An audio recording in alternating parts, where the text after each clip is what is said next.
Oh, my steamy scandalmongers. Imagine booking a relaxing Finnish sauna retreat on Airbnb only to find your 19th century hosts expected you to sweat it out stark naked with the whole village, mixed genders, zero inhibitions, and enough steam to fog up even the most Victorian spectacles.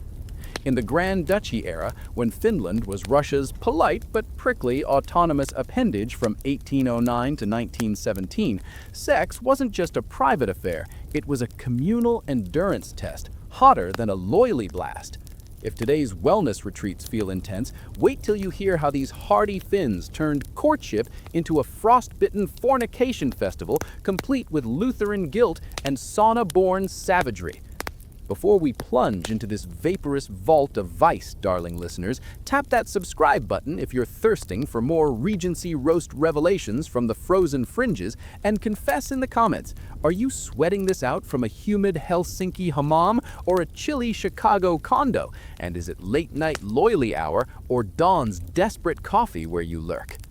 Ah, my delectable devotees of delicious depravity, let us steam open the first folio of Finnish fornication from the Grand Duchy days, 1809 to 1917, when Finland, freshly filched from Sweden only to be gifted to Russia like an unwanted wedding present, cultivated sexual customs as brutal as a Siberian winter and as heated as the saunas that defined them.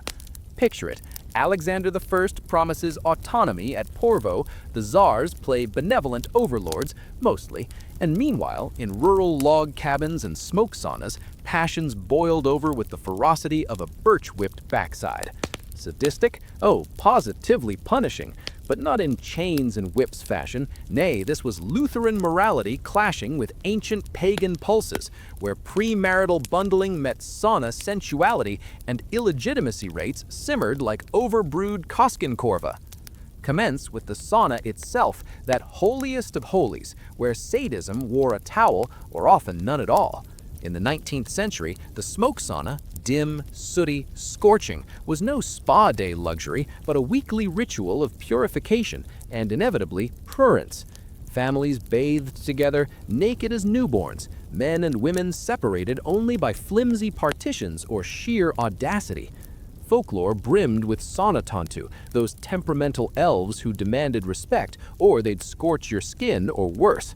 But the real brutality, mixed gender sessions in remote farms where courtship steamed into something far steamier.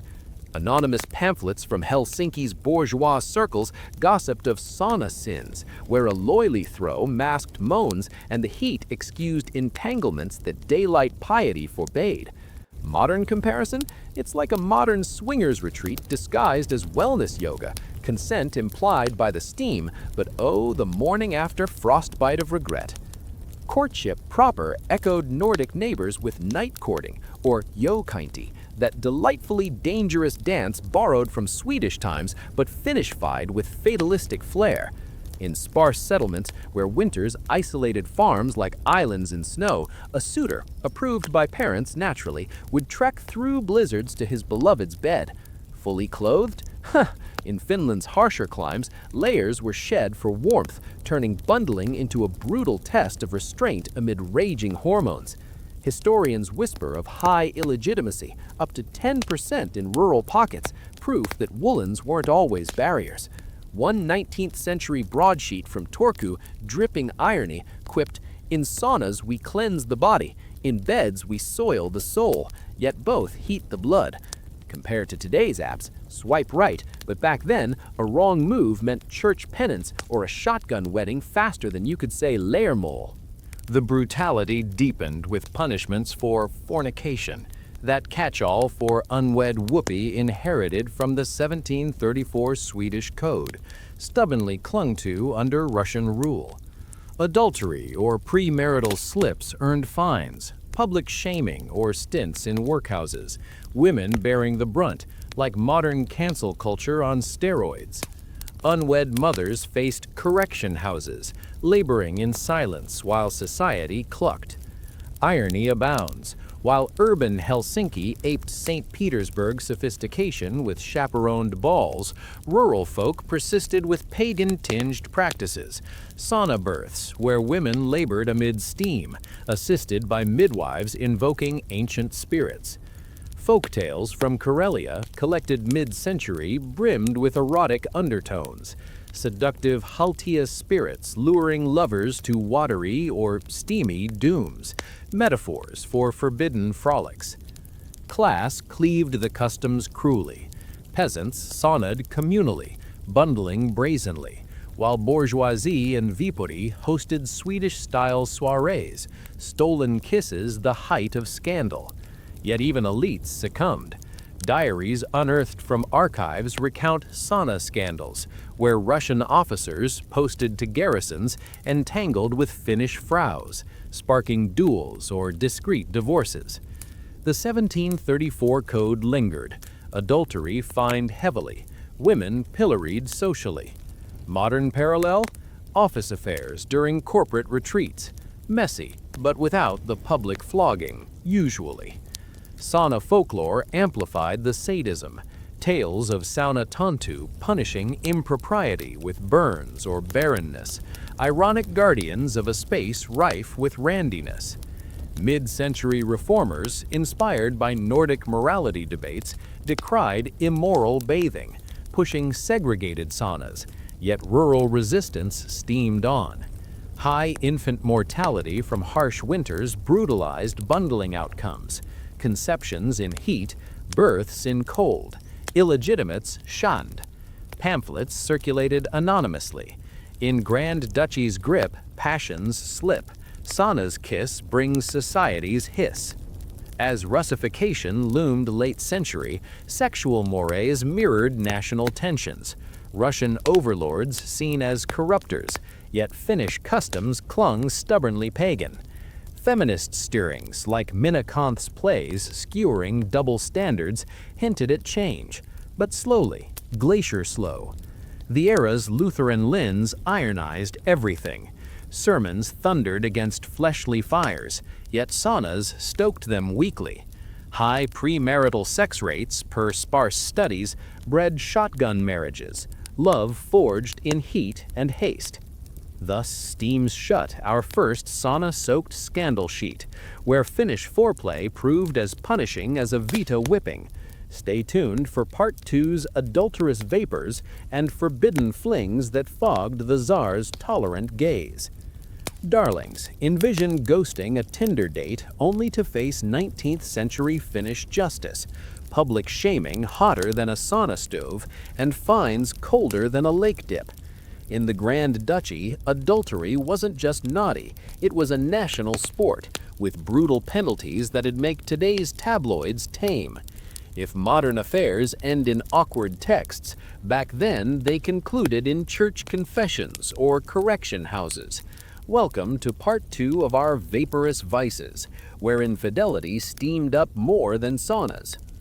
Precious purveyors of prurient pasts, we re-enter the misty chambers of Grand Duchy desire, where Russian rule cast a long, lax shadow over libidos from 1809 to 1917, and adultery provided the drama denser than peat smoke. Fornication fines and sauna scandals reigned, a witty whirl of hypocrisy, where Lutheran lips prayed piously while bodies bundled boldly. No Eilert Sunts traipsed Finland's farms, but court records and folklore whisper of layer-mole savagery, illicit liaisons punished with precision puritanical and publicity profound. Liarmal, that medieval menace, lumped premarital and extramarital sins, punishable under the 1734 Code. Fines bankrupting families, church penance parading sinners like scarlet spectacles. Adultery escalated brutality, women whisked to correction houses, grim grindstones of labor in Helsinki or Turku, emerging pariahs. Men, slaps on wrists, alehouse boasts, irony thick as tar. While czars tolerated autonomy, sexual straying struck societal cores. One 1850s pamphlet from Vasa, dripping sarcasm, In saunas equal, in sins unequal. Wives weep while husbands leap. Rural rates roared. Isolation bred bundling betrayals, saunas sparking side dalliances. High illegitimacy, 7 to 10% births bastard, fueled feuds fiercer than family saunas. Unwed mothers shamed publicly, children stigmatized, modern echo of viral villainy. Urban Helsinki, aping empire elegance, hid hypocrisy. Russian officers corrupting Finnish virtue, scandals swirling like Vita swishes. 1860s broadsheet sensationalized a noblewoman's tryst with a garrison guard, exiled to spinsterhood while he waltzed away. Punishments brutalized bodies and souls, stocks for aggravated cases, crowds pelting with insults or rotten rye. Women bore burdens, double standards dagger sharp. Feminist whispers, mid-century, challenged via novels critiquing arranged icebergs of marriage. Sauna folklore warned, spirits scorching adulterers' skins, supernatural sadism mirroring social. Class clashed cruelly. Peasants faced folk justice, charivari mobs banging pots while elites bribed silence. Late-century Russification amplified anxieties, Swedish-era morals versus lax Russian ways, pamphlets portraying overlords as seducers.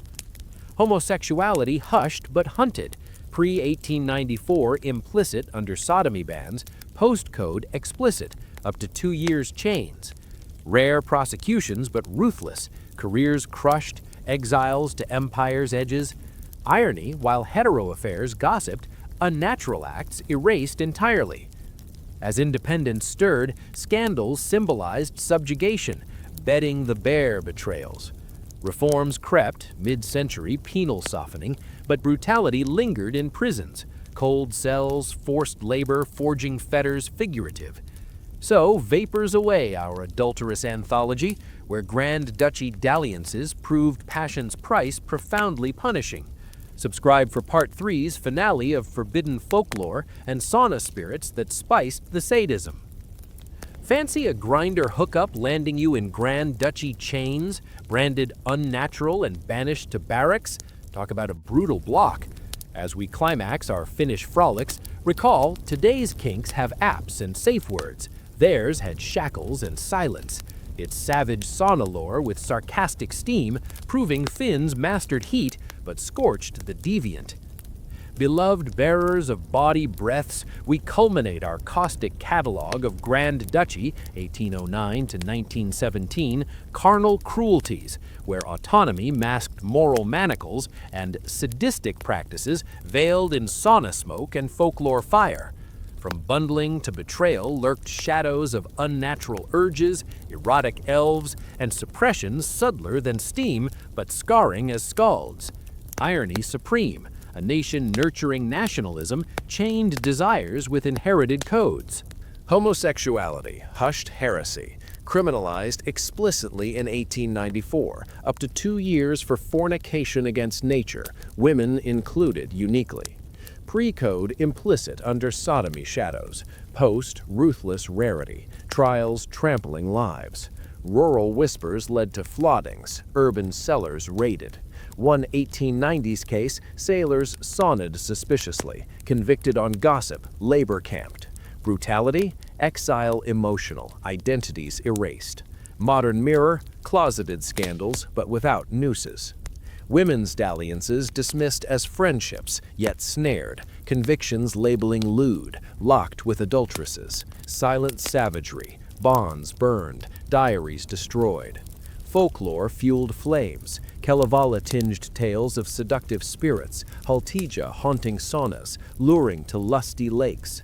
Erotic undertones in runo songs, shapeshifters seducing, trolls tupping, cautions cloaked in comedy. Saunatantu sadism, punishing impurity with burns, barrenness, ironic for spaces of naked abandon. Incest isolation bred, sparse settlements slimmed partners, courts condemning kin cruelly, siblings separated, shunned.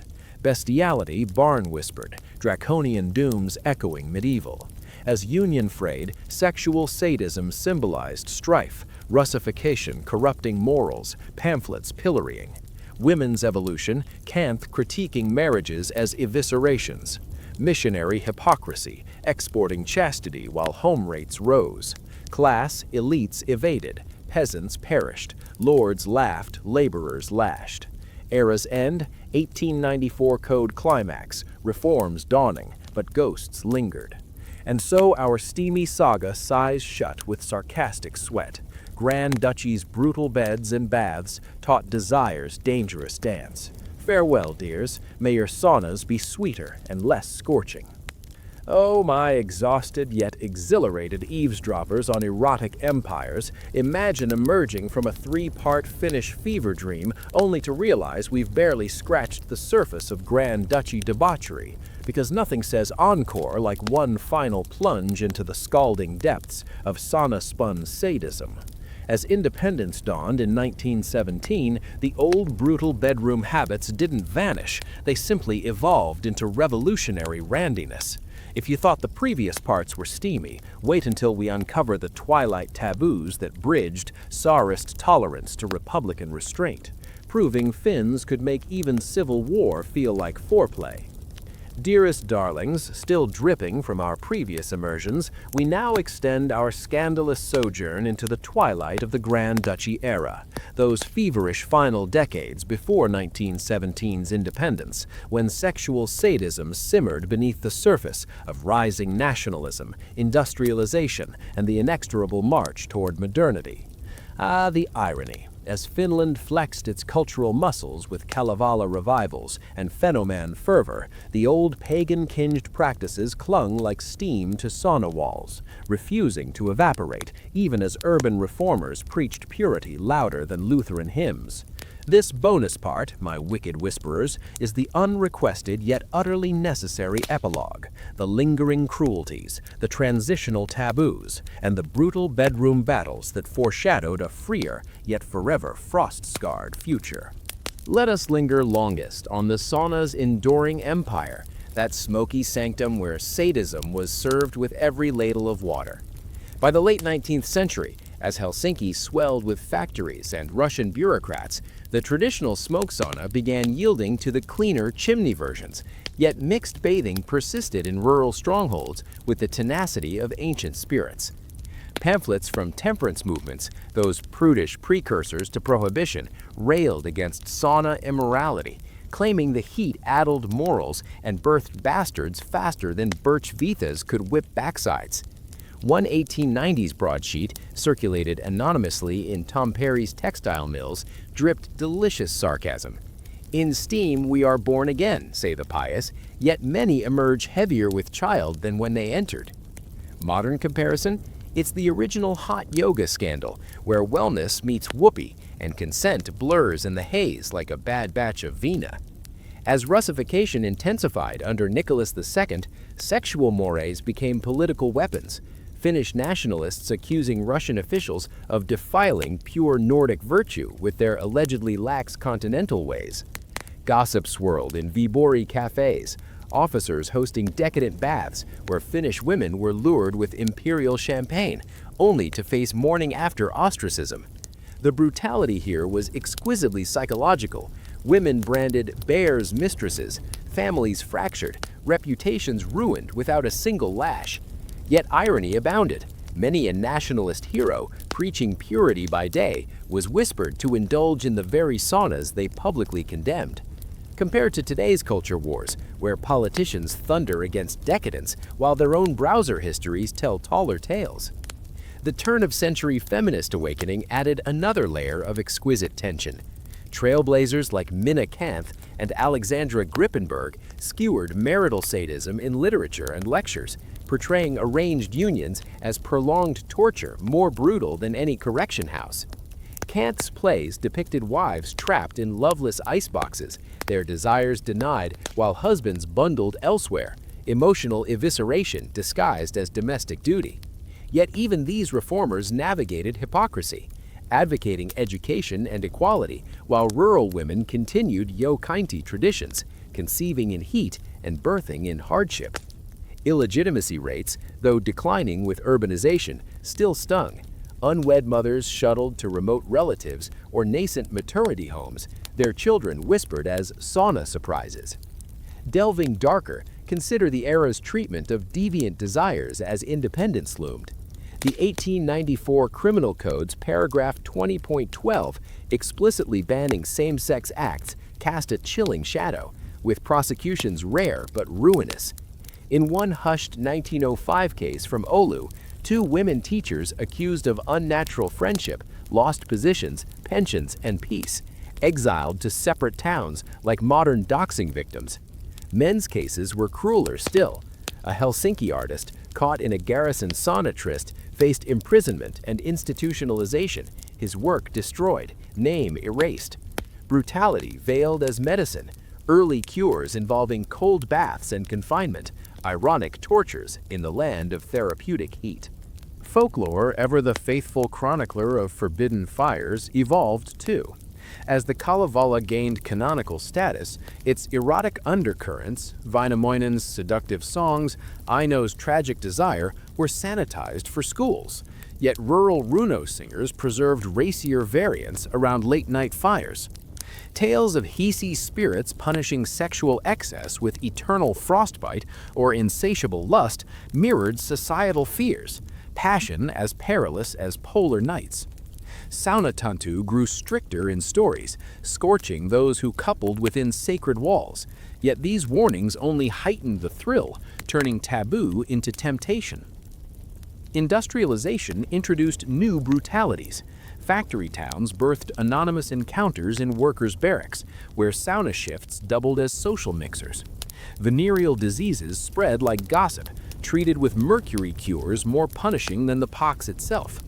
Prostitution, though illegal, flourished in ports, Russian sailors and Finnish loggers trading coin for comfort, women criminalized while clients cavorted.